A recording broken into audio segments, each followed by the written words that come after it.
Masechet Kiddushin Daf Samech Daled Nu Mishnah Kiddashti et biti Kiddashtiha v'gerashtiha kishi ketana v'arehi ketana ne'eman. A father says, I married off my daughter, did Kiddushin for my minor daughter. He is believed to say that to the extent that she would now become prohibited to marry anybody else.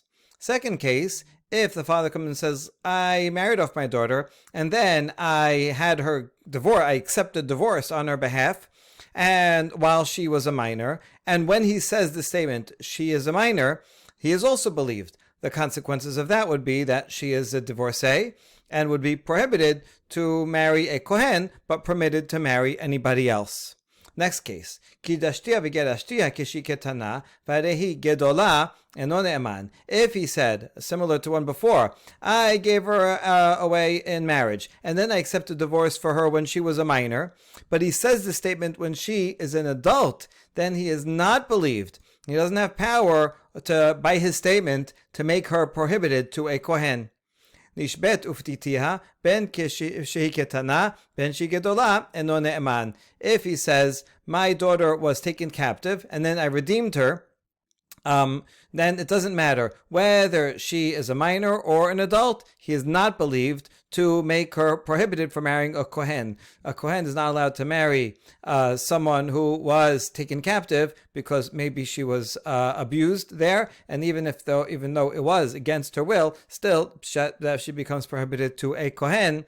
And in both cases, the father is not believed to testify that his own daughter is prohibited. Now the Gemara is going to try to explain how come in the first case the father is believed, but in the next two cases the father is not believed. Ma'ishana resha, ma'ishana sefa.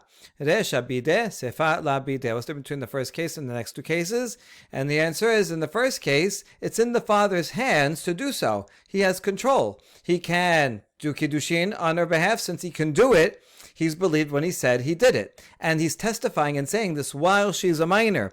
So at the time that he's testifying, he says, listen, I did Kiddushin, I married off my daughter. Well, he could do it right now. Therefore, if he says, I did it makes sense to believe him. While she's a minor, he can marry her off and receive a get also. So since he could do that right now, and right now she is a minor, so he's believed to say so to make her prohibited to a Kohen.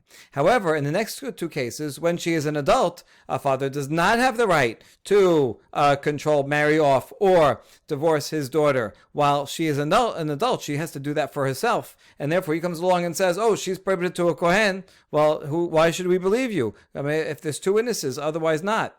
Or if he says, she was taken captive and I redeemed her, well, it's not in his power. Even if she's a minor, whether she's a minor or an adult, it's not in his power to go and have her taken captive. He's going to kidnap her? He's going to hire someone to kidnap her? This is not his power, legal power to do. And therefore, he is not believed when he says that this is what happened. Good. So now we're going to ask a question on the last case, where even though she is a minor, the father is not believed to say, she was taken captive and I redeemed her. So now that's true. It's not in his power to make her get taken captive. It wouldn't be legal to do so and very hard to do so. That's true. However, it is in his power to make her disqualified from marrying a Kohen. How so? By marrying her off to a halal. Halal is a disqualified Kohen, cannot serve as a Kohen. Halal results from an illegal marriage, let's say a Kohen to a divorcee. That child will be a halal. And so, if a father married off his minor daughter to a halal, she would become prohibited from marrying a Kohen after that. Since the father can do that, he can marry off his daughter to a halal and make her prohibited to marry a Kohen. So he should be believed that my daughter was taken captive and I redeemed her, and she's prohibited from marrying a Kohen. Since he could do something else to achieve that status, it is in his hands to make her to declare her, to make her prohibited, so he should be believed. So we answer, not a question.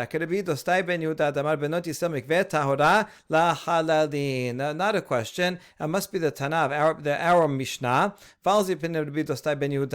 who says that if a kohen, if a woman marries a halal, she remains permitted to marry a Kohen after that. He said it in this nice phrase that the daughters of Israel are like a mikveh for halalin. If you have a halal resulting from, let's say, a Kohen marrying a divorcee, the kid is a halal, that kid cannot serve. However, if he marries a Israel, then they have a daughter, then that daughter is fine. Furthermore, that she herself, the wife, is marriageable to a Kohen after marrying a halal, does not make her prohibited. And so if we follow that, then we see that there is no way that the father could make his daughter prohibited from marrying a halal, and that's why he's not believed. Hold on, there's another way. He could marry off his minor daughter to a mamzer, and then she would, after that, be prohibited from marrying a kohen. What about that? No, our Mishnah must follow the opinion of Rabbi Akiva, who thinks that there is no Kiddushin. The majority opinion thinks that if someone tries to marry someone, that there's an Isur Karet, like a Isur Adayot, then the Kiddushin is not valid. But the majority opinion thinks that if it's only Isur Lav, even though you're not allowed to do it, like marrying a mamzer, the Kiddushin still goes through. The Rabbi Akiva, however, is more stringent about the Kiddushin here, and he says if you try to marry a mamzer, the Kiddushin does not ever take effect. And so here, if this Mishnah is Rabbi Akiva, there is no such thing as Kiddushin with a mamzer. So if a father tries to marry off his daughter, who's kosher, to a mamzer, it would not be Kiddushin, and so there would be no Kiddushin, so she could still marry a Kohen after that. So that can't be the case. So now we're good. That's why we don't believe the father, because he can't do it himself. Hold on. A father it should be believed in this case of abduction because he can, with his own right, it's in his right to marry off his daughter, who is an almana, let's say his daughter is an almana, and marry her off to a kohen gadol. And this would follow the opinion of Rabbi Simai. The Tanya, Rabbi Simai Omer, Min hakol oseh Rabbi Akiva mamzer, chutz me'almana l'kohen gadol she'amar Torah, lo yikach v'lo yichalel, chilulim oseh ve'en oseh mamzerim. This is Rabbi Simai's interpretation of Rabbi Akiva. We just said, the Mishnah follows Rabbi Akiva. According to Rabbi Simai's interpretation of Rabbi Akiva, he says even Rabbi Akiva would agree that a child of any prohibited marriage is a mamzer, not only isur karet, even in isur lav, and the marriage does not take effect, except for almana l'kohen gadol, because there Torah goes out of its way and says, do not marry, so that it will not profane. Meaning, if you do marry, then it will profane. So this does cause profanation, meaning the marriage is valid. It doesn't make the child a mamzer, but it makes the children a halal, and therefore makes the wife also prohibited to marry a kohen. And so this is a problem, because if our Mishnah follows Rabbi Simai's interpretation of Rabbi Akiva, then the father would have a right to marry off his daughter to a kohen gadol, and if she was an almana, and thereby could make her prohibited after that, even according to Rabbi Akiva, from marrying a kohen. So we answer, Rabbi Yeshev Damar, Bo v'nistavach al Rabbi Akiva ben Yosef, el Akiva ben Yosef, she'omer kol she'en lo bi'av Yisrael avalad mamzer. Well, our Mishnah could follow Rabbi Yeshev's interpretation of Rabbi Akiva, who says, let us go and shout at Rabbi Akiva. So he personally disagreed, but he understood Rabbi Akiva's opinion to say that anytime there's a prohibited marriage, any prohibited marriage, even almana l'kohen gadol, the child is a mamzer, which means the marriage never took effect. There is no such thing as any kiddushin taking effect if there is any prohibition at all. And therefore, even if a father tries to marry off his daughter widow to a kohen gadol, the marriage would not take effect, and therefore she would not be prohibited to marry a kohen. And so our Mishnah can be following the opinion of Rabbi Yeshev's interpretation interpretation of Rabbi Akiva, in which case the reason why he's not believed to say my daughter was abducted is because he cannot do it himself. There is no possibility for the father to be able to marry off his daughter to anyone that would make her prohibited to a kohen. All right, that's a good answer. Except hanicha l'Rabbi Yeshavav iletamed nafshe shapir. If Rabbi Yeshavav said his statement independently, and his point was according to Rabbi Akiva, that according to Rabbi Yeshavav's interpretation of Rabbi Akiva, there is no case of any prohibited marriage that would be effective, then in fact, yes, you're right. There is no way that the father can marry off his daughter to anyone that would make her prohibited, and the Mishnah can follow that. However, we're not sure. Maybe Rabbi Yeshevav was saying his opinion only in response to the Bisimai.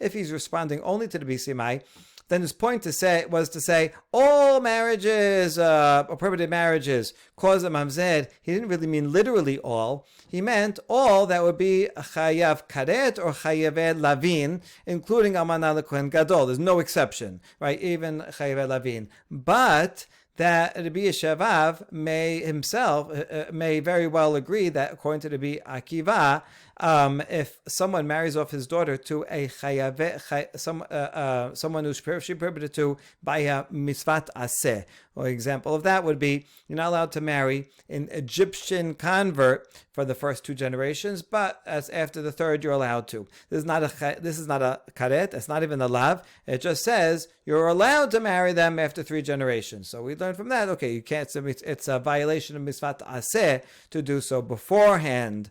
So if Rabbi Yeshevav is only responding to Bisimai, then according to him, even according to Rabbi Akiva, a marriage does take effect if one marries an Egyptian convert, first generation, and in that case, she would become prohibited to a kohen, and therefore, even according to Rabbi Yeshevav, we have a case where a father it is in his hands to marry off his daughter to such a prohibition, and she would be prohibited to a kohen. Therefore, we should believe him when he says, "My daughter was taken captive." All right, so now we have left the question. Rav Ashi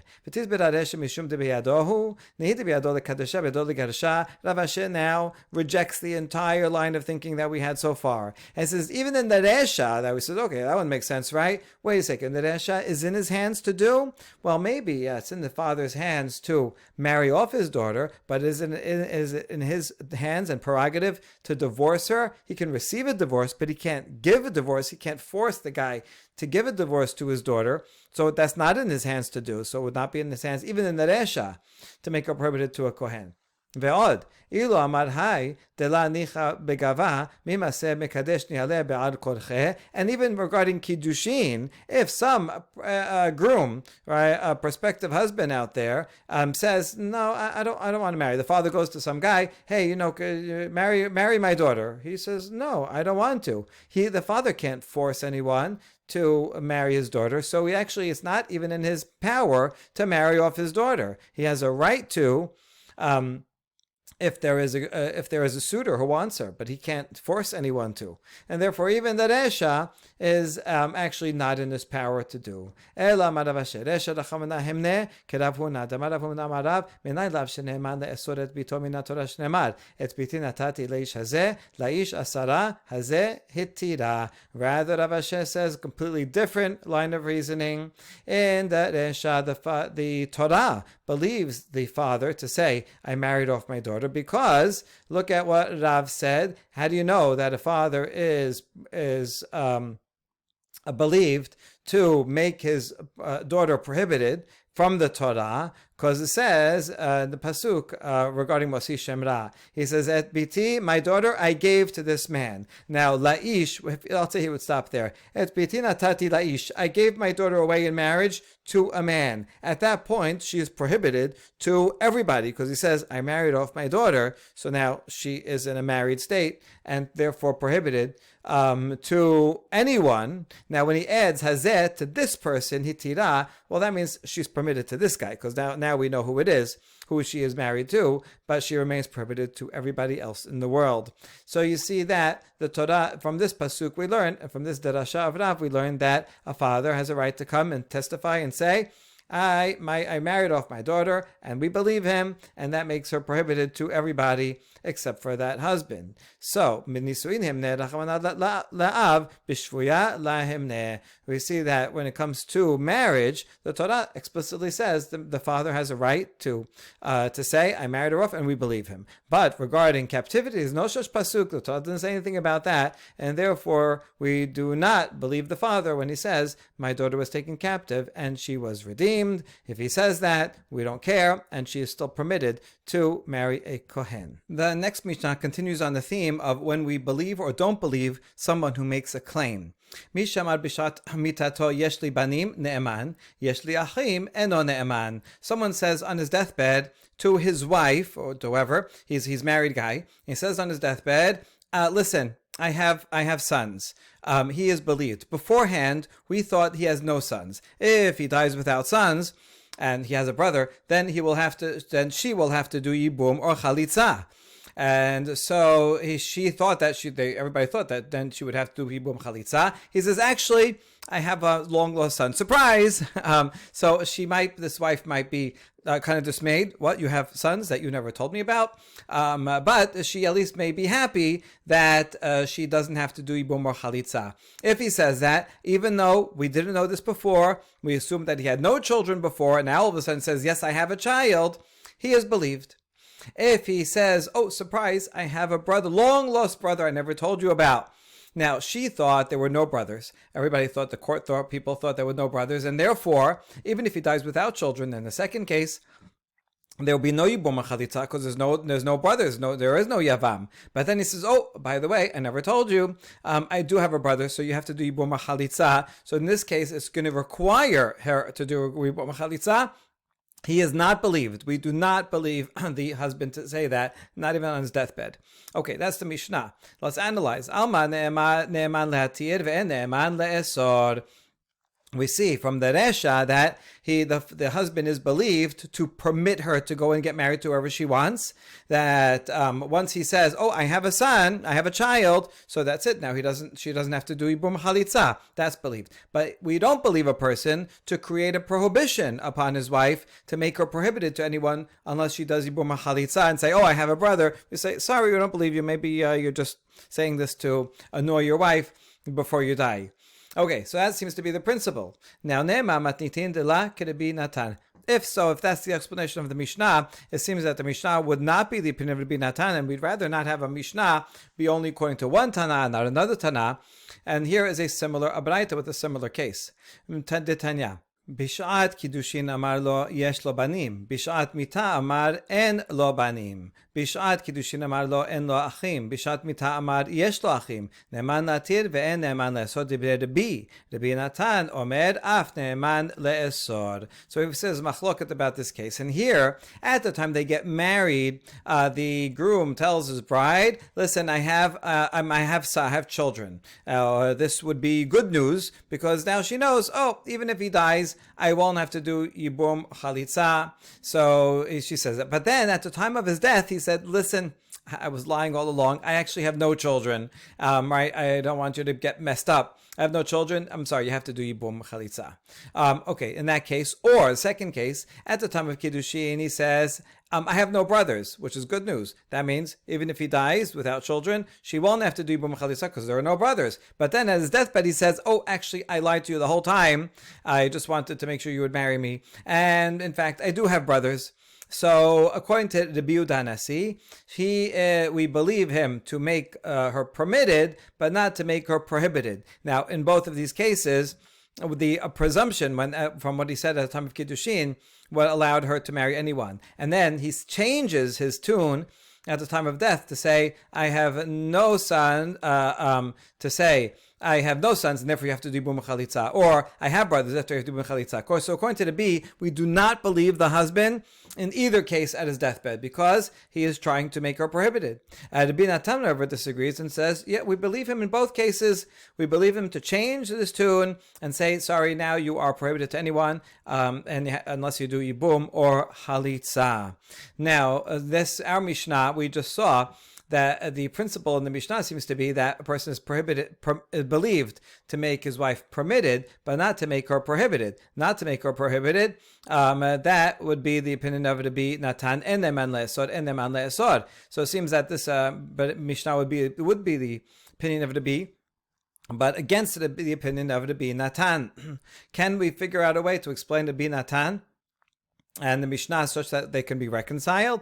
We're going to try two ways. Amar Rava, Shane hatam kivan de bishat mita kam hadar be ema kushta ka'amar. Rava says in the Braita, since at the time of death he's changing his mind, he must be telling the truth, right? It's likely that he said one thing at the time of Kiddushin because he didn't want to scare her off. He's like, don't worry, you won't have to do Yibum. But at the time of death, he's fessing up. He says, oh, listen, I'm dying now anyway.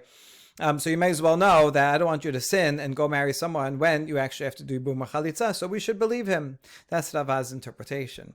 Amar Abaye, velav kodechen hu hashta mahatam deka mera ledibure amarat kushta akamar matin delaka mera ledibure lo kol sheken. So Abaye says actually then it should be all the more so.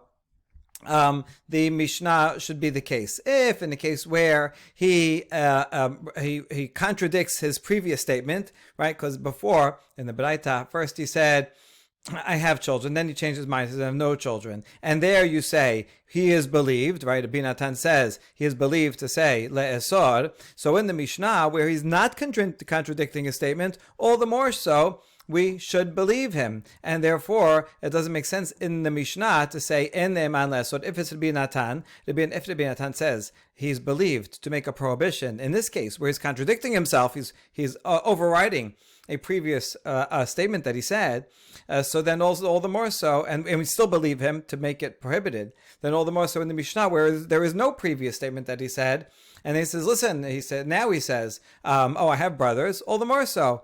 He should be believed to make it prohibited. So your explanation does not fit with the Mishnah. Ela amar Abaye, matitin de la muhzak lan be'ache ve'la muhzak lan bibneh. Rather, Abaye explains that the Mishnah is where we have no chazakah, there is no prior assumption that he has brothers or that he has children. And now he's coming to change that chazakah.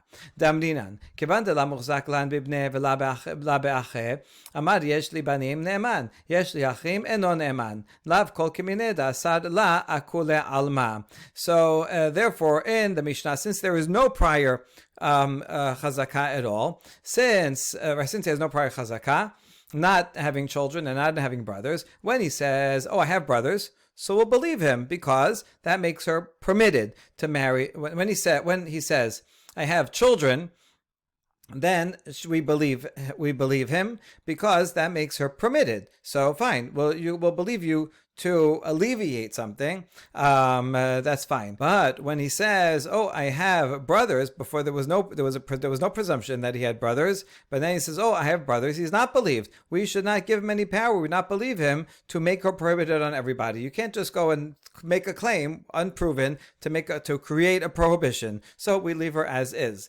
That explains the Mishnah, because that is the Mishnah's ruling. We believe to make a permission, but not to make her prohibited. However, the Braita is different. The muhzak lan be'ache ve'la muhzak lan bibneh. Here we do have a prior chazakah because he said something at the time of the marriage, and we have a chazakah that there are brothers, but no chazakah that there are children. Damrinan mali leshaker maika amar miftere miyabam maseh amar patarna lach begita. In this case, we should believe him because of the principle of why would I lie? Meaning, if he is lying to get her off the hook from Yibum, then he could have said something, he could have done something else. If he sees he's dying, he wants to make sure that she won't have to do Yibum. He could just give her a get. He could give her a get now. He can give her a get that will apply retroactively after he dies. So he has means to do that. Since he has a credible means to get her out of Yibum, he has no reason to lie. Therefore, we should believe him. Now, how powerful is this Mali Shaker principle? That's the machloket in the Braita. Rabbi Sabar, Mali Shaker ki adim dameh, vatu adim akre hazaka. Rabbi says the Mali Shaker principle is very as strong as witnesses. And witnesses can come and undo a presumption, even though beforehand he had a presumption that there are brothers or that there are no children. That is a presumption, but he could have given her a get if he wanted to get her out of Yibum, and therefore, when he comes now and says that, oh, in fact, there are no brothers, so we should believe him. Or if he says, oh, I have children, we should believe him. Rabbi Natan says, the Mali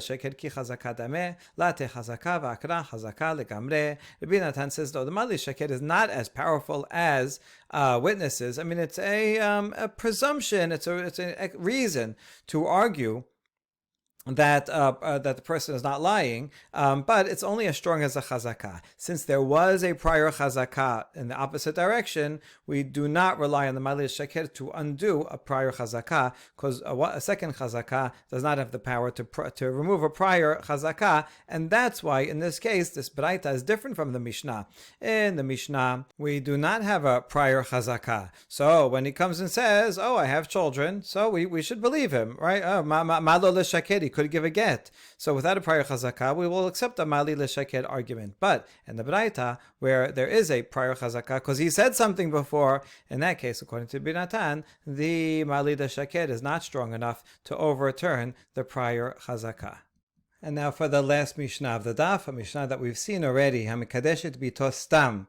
En הבוגרות בכלל, מי שיש לו שתי כיתות בנות, משתי נשים, ואמר קידשתי את ביתי הגדולה ואיני יודע אם גדולה שבגדולות או גדולה שבקטנות, או קטנה שבגדולות או שהיא גדולה מן הגדולות שבקטנות, כולן אסורות חוץ מן הקטנה שבקטנות, דברי רבי מאיר ורבי יוסי אומר, כולן מותרות חוץ מן הגדולה שבגדולות. Someone a father has multiple daughters, and he goes to some guy and says, here, my daughter is mikudeshet to you, but doesn't say which daughter it is, which is really not a good idea. The adult daughters are not included in the problem because he doesn't have a right to marry off his adult daughters, but assuming he has multiple minor daughters, well, any of them might be the one that he meant, and so then they presumably would all need to get a get. We'll discuss this further.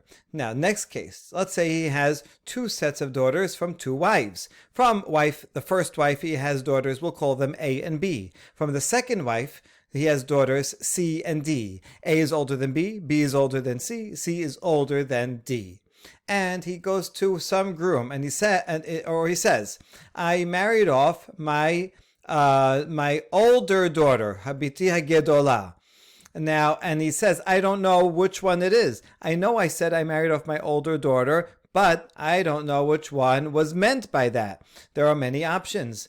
I don't know if I meant the older of the oldest pair, meaning A, or the older of the younger pair, meaning C, or maybe I meant the younger of the older pair, meaning B. Why would you call B the older one? Because she is still older than C and D. In that case, all of them are prohibited. They all have to get a get because any of them might have been the one that he meant and married off.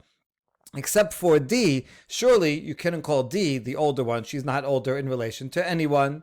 That's the opinion of Rabbi Meir, who's pretty machmir, that they have to all get a get.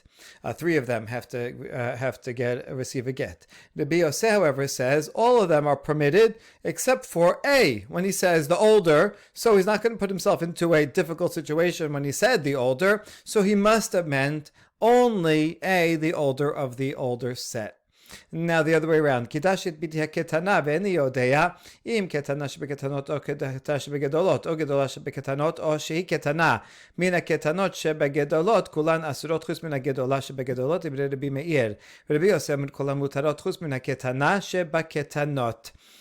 Father says, I married off my younger daughter, but I don't know what that meant. And he has two sets of two daughters, A, B, C, and D. So I don't know if I meant by the youngest D, she's certainly the youngest, could be her, or it could be the younger of the older set, meaning B, or it could be the older of the younger set, meaning C, because she is, even though she's the older of the second set, she is still younger than A and B. And so therefore all of them are prohibited except for A. When you say younger, certainly you don't mean A, and therefore B, C, and D will all require a get, according to the Bimeir.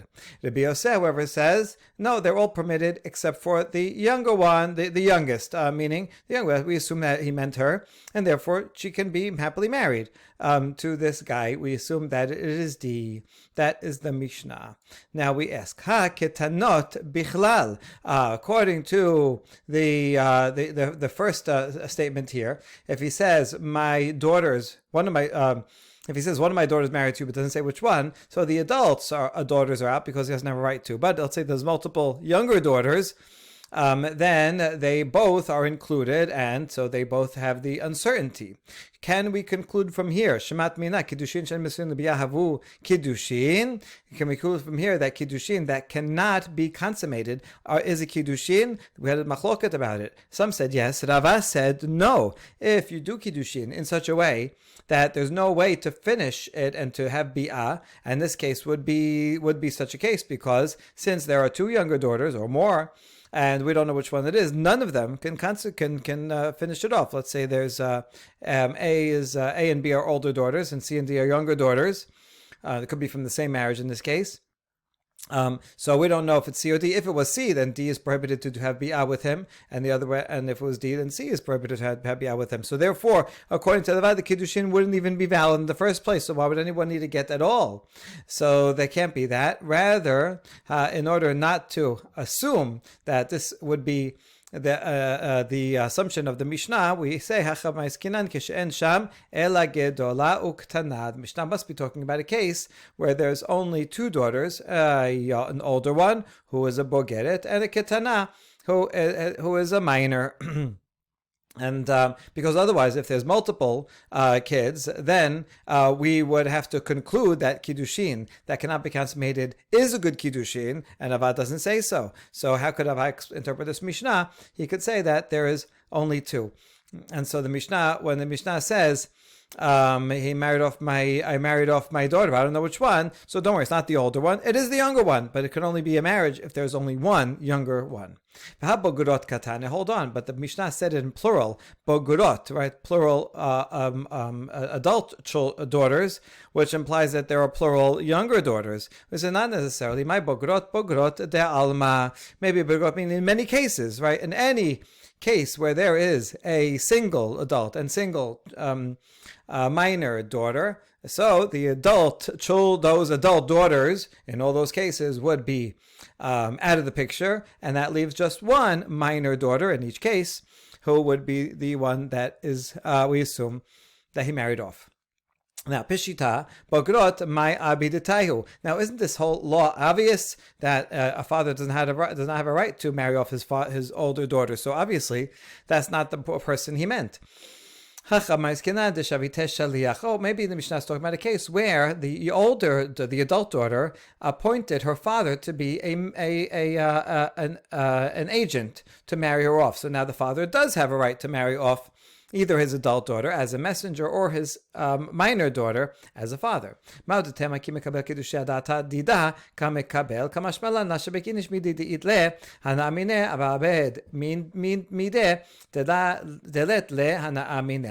thought that when the father accepts Kiddushin, he may be accepting it for the adult daughter as an agent. And the Mishnah, so we wouldn't know. There might be a safek whether it means the adult daughter or the minor daughter.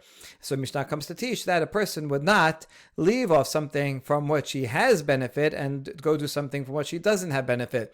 When he receives money for his minor daughter, the father keeps the money, so he has benefit. So he would definitely prefer that over if he receives money for on behalf of the older daughter, where he doesn't keep the money, he has to transfer the money over to the adult daughter. So sure, the Mishnah teaches that surely we can assume that the adult daughter is not the one he had in mind, but rather the minor daughter. We ask, wait, what if the Mishnah was talking about a case where the adult daughter appoints the father and as an agent and says, and you know what, you can keep the money, in which case the father is going to keep the money and get the same benefit either way. So we answer, a person would not leave off a mitzvah that he has, a father has a mitzvah to marry off his minor daughter and go do something that is not a mitzvah imposed upon him. Although he's an agent, it's not a mitzvah. So for that, forget the money. For that reason alone, we assume that the father married off his minor daughter, which is a mitzvah. That's the chidush of the Mishnah. Mishesh lo shete kitot banot usricha. Diash minan kamaita behach kamar Rabbi Meir techavan diika zutra mina lehach gedola kari le la. Why do we need both clauses in the Mishnah regarding if he said my older daughter, there's a machloket in that case, and if he says my younger daughter, and we saw basically the same machloket in that case also. Why do we need both? Well, because if it only told me the first one, when the father says, I'm marrying off my older daughter, I might think that in that case, Rabbi Meir says they're all prohibited except for the youngest. Because each one, A, B, and C, has one younger than she is. So you can call her the younger, you can call A, B, or C the older one. So there, surely, so there, Rabbi Meir says what he says that they're all prohibited. Aval beha ema modeh le Rabbi Yosef deketana lehach ketana dekulahu karila. But maybe Rabbi Meir would agree in the second case where he says, I married off my young daughter, that he would agree with Rabbi Yosef, because when you say young daughter, he means the youngest of all of them. And so that's why I need the second case to teach me that even there, Rabbi Meir says, no, it could be the younger relatively, and so the younger one, B, C, and D, are all prohibited. And if he only told me the second case, maybe only in the second case the B says you can have the mind that only the youngest daughter is the one married and A, B, and C don't have to do anything. And maybe he would say that only in the second case of but maybe Rabbi Yosef would say in the first case when he says gedola is often more used as a relative term, and since A, B, and C are relatively all older than D, maybe Rabbi Yosef would agree in that case that A, B, and C are all prohibited. So that's why I have to tell me the first case that even there, Rabbi Yosef would say, if you say older, that means A, and only A is married, and B, and C, and D are all out of the picture. Now, question. What's the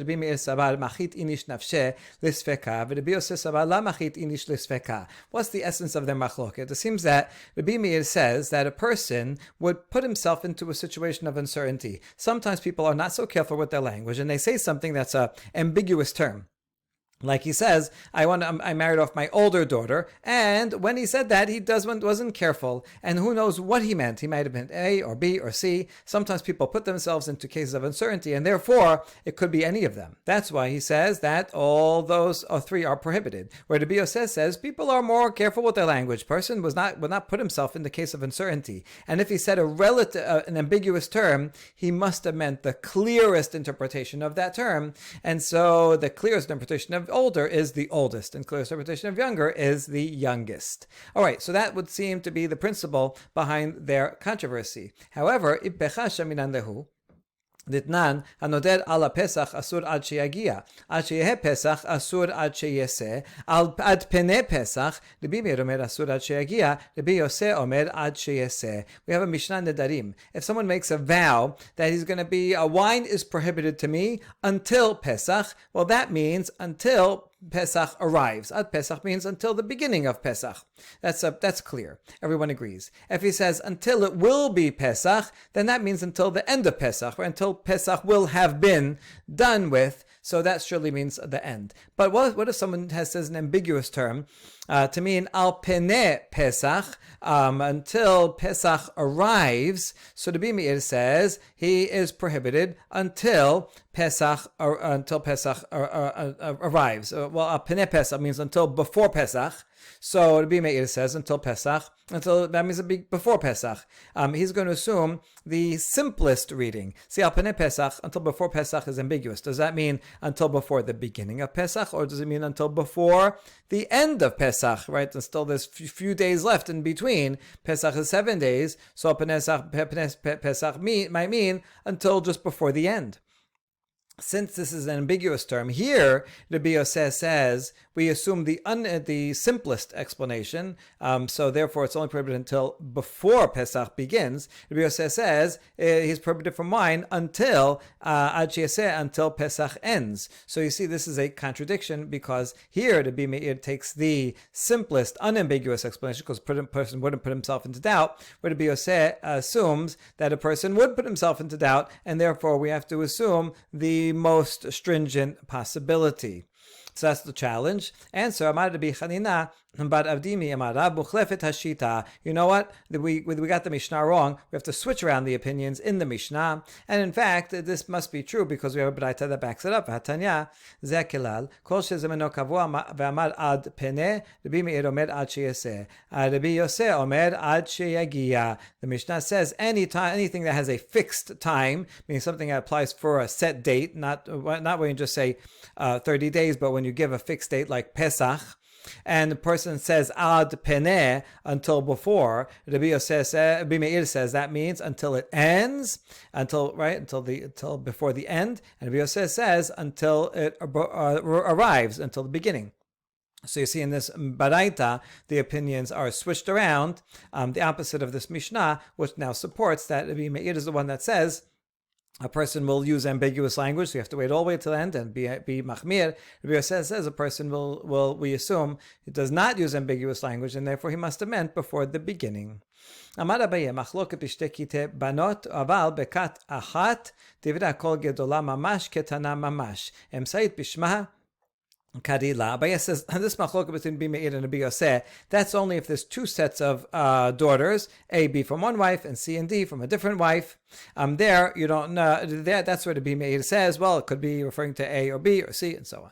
But let's say there's only one set of daughters. Let's say 4 daughters or 3 daughters, but they're all from the same mother. So then everybody would agree that when you say gedolah, it means the oldest, A. And when you say ketana, it means the youngest, right, D. And whereas the middle ones, if he was referring to B or C, that's in the case where there's 4 kids or whatever, just B, if there's 3 kids, then a person would call them by their name. You don't say older to refer to the second oldest when they're all from the same mother. You only do that if they were 2 sets. That's Abaye's statement. We're going to challenge the statement. Amar le Rav Ada bar Matana Abaye ela me'ata emsa'it shebekat sheniya tishtereh. Wait a second. According to that, then let's say in a case where there are 2 sets of daughters, right? A and B in the first set, and let's say the second set has 3 daughters, right? So now you have A and B from the first mom, C, D, and E from the second mother. So then, according to that, the A, B, C, and D, the middle child of the second set, should be permitted, because you just said that no one would ever call the middle child older or younger. So that should be automatically permitted according to everyone. But that's a problem, because Rabbi Meir says all of them are prohibited except for the youngest. So that would mean that if there were more than 3 children in the second marriage, then A, B, C, and D would be prohibited, and only E would be permitted. If he said the older child, but that's against Abaye, because Abaye said that the middle child will always be permitted. So we answer the Mishnah must be talking about where there's only 2 children in the second set, right? C and D. There is no middle child. And in fact, it makes sense that the Mishnah is assuming that there are only 2 children. And the second set, dim ita diika litniyeh, because if there were another child, then it should have said so that it could teach us that Rabbi Meir would say, yes, even then the middle daughter of the second one is also prohibited because she's older than the youngest one. Should teach us that. The fact that it doesn't say it means that it's not talking about that case. There are in fact only 2 daughters, and if there were 3, then in fact it would be prohibited. Now we ask, where you're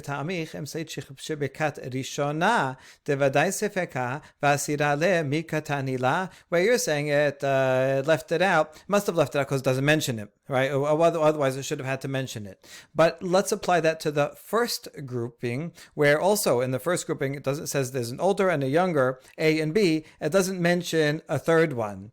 But in that case, you should have said so. The middle of let's say there were 3 children from the first marriage, A, B, and C. Now in this case, surely according to the Rabbi Meir, it would be the middle one, B, would be prohibited because the father said the older, and the A is definitely a possibility. B is older than C and D, right, and E. So B should also be prohibited according to Rabbi Meir. And yet it doesn't say it, but it doesn't mean that there was only those 2, and it would be prohibited. It doesn't say it. No, it doesn't say it, and therefore maybe it leaves out the middle child in the second grouping also, but we should assume that it would be prohibited. Maybe it doesn't, even though it doesn't mention it, maybe it's still prohibited.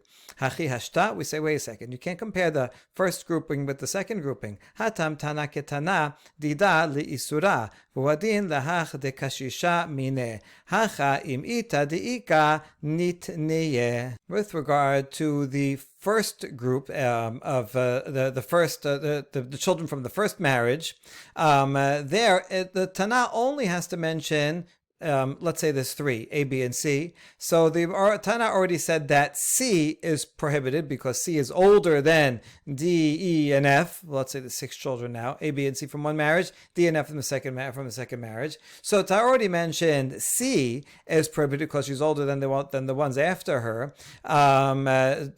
So all the more so, B would be prohibited because B is older than C. If C is prohibited, then B is certainly prohibited. So therefore, the B did not have to mention B in the Resha, and certainly B is prohibited in that case, and no need to mention it, even though there may very well be a middle child there. However, in the second set, we see D, E, and F, from the second marriage, if there was a middle child, you would have had to mention it, because it would not be a kavachomer, because F, the last child, the youngest, is permitted. According to Rabbi Meir, she's permitted to marry someone else, because she is certainly not older. She's not older than anybody else. And you can't make a kavachomer and say, if F is prohibited, then E certainly is prohibited, because older than F, because F here is permitted. So Rabbi Meir would have to say, E also is prohibited. From the fact that it doesn't mention it, it means that there was no middle child in that case, and therefore it must be that it omits that child because there is no chidush for that middle child, and therefore, because Abaye is correct, that the middle child is not counted because you would mention a middle child by name. We finish with one last challenge to Abaye's opinion. Amar le Rav Huna bered Rav Yoshua le Rava, ha Pesach techi kat achat tameh upelige. The case of Pesach that we saw before, there's machlok between Rabbi Meir and Rabbi Yosef when he says al peneh Pesach, and Rabbi Yosef says, well, and he has to prohibit himself from wine till the beginning of Pesach, because he wouldn't use unambiguous terms, and Rabbi Meir said until the end of Pesach. But the days of Pesach, 7 days of Pesach, that's similar to one group of 7, let's say 7 sisters, all with the same mother. And now, since it's the same, according to Abaye's principle, it should be that either a person means if he says al peneh, which means the one before something, it's kind of like same as saying the oldest. And so, according to Abaye, if one says the oldest, then he means, and there's only one group, then it certainly means the oldest and not anybody in the middle, because people in the middle, you would call them by name. And so therefore, it should be that everyone would agree here, even to be Rabbi Meir should agree, since there's only one set that should be before Pesach starts, before the first day, because the middle days you wouldn't call before Pesach, before the third day of Pesach, before the sixth day of Pesach. You would only call before the first. Because the same as the oldest daughter. And so there's a challenge to Abaye's rule. What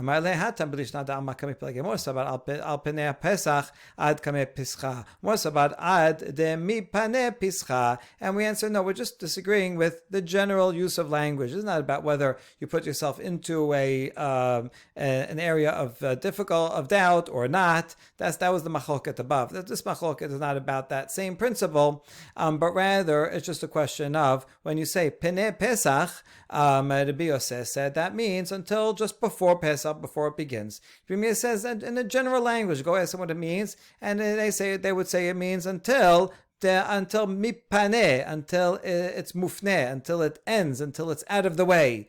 That's when until Pesach passes over, Passover passes over, when it finishes and ends. That is what the general language means, and so this actually is not related to a case of one group of sisters, and there's no problem for Abaye. Baruch Adonai Leolam, Amen ve'Amen.